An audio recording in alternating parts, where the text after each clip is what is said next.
First up, we've got Carina and Frenchie, living it up in Vanuatu. They're all over each other, snorkelling while holding hands. You need one hand for your BAE and the other to fight off sharks, right? Anyway, they seem smitten, but we all know how quickly things can change in the MAFS world.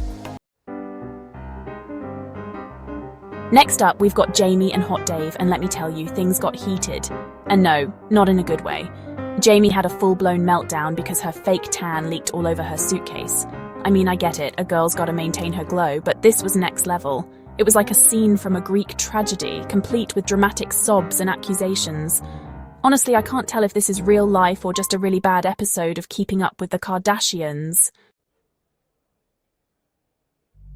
Meanwhile, Incel-liot and Lauren arrived at their honeymoon destination, and surprise, surprise, they hate it, and each other.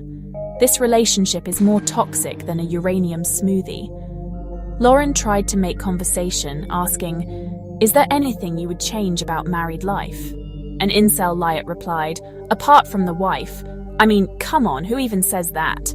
The rest of their honeymoon was basically just a highlight reel of Incel-liot insulting Lauren's appearance, intelligence, and life choices. Someone get this woman a therapist and a restraining order. Chapter 4. Free Katie. If you thought Incel-liot and Lauren were bad, buckle up, because Katie and Nice Tim are somehow even worse. On their honeymoon, Nice Tim got all weird and possessive about sharing a bed, suggesting he'd sleep on the couch before straight up banning Katie from drinking champagne from the bottle. Like, who does that?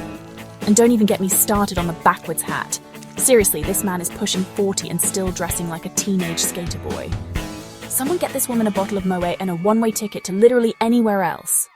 Let's move on to something a little less soul-crushing, shall we?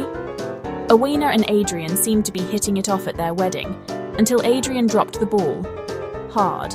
During his vows, he actually uttered the words, "Don't worry, I don't have kids. Hee hee." Things went from awkward to worse at the reception when Adrian asked Awena's sister if Awena even had a kid. Did he think she just found a random child on the street and decided to bring it to the wedding? Thankfully, Awena's mum stepped in and announced the existence of her grandson during her speech. Go, Mum! Last but not least, we have British Billy and Sierra. Billy, a self-proclaimed mama's boy, red flag alert, is looking for a love as strong as the one his mum and stepdad share. And who better to fulfill that role than Sierra, aka Sierra from The Bachelor, the legend who once declared her spirit animal to be a chlamydia-ridden koala. Thankfully, this is a much more mature and introspective Sierra. Surprisingly, these two actually seem to hit it off at the altar, with Sierra even managing to choke out an "ugh," I guess, when Billy proposed. Back with Incel-liot and Lauren, they still despise the very sight of each other. Over a sushi dinner, she admits she only wants one child. Big mistake. Huge. As she tries to explain how expensive kids are, he tells her he doesn't care about handbags or expensive holidays. He then tells her she should be with someone in his 40s. In response, she tells him he should be with a 20-year-old who is young and dumb.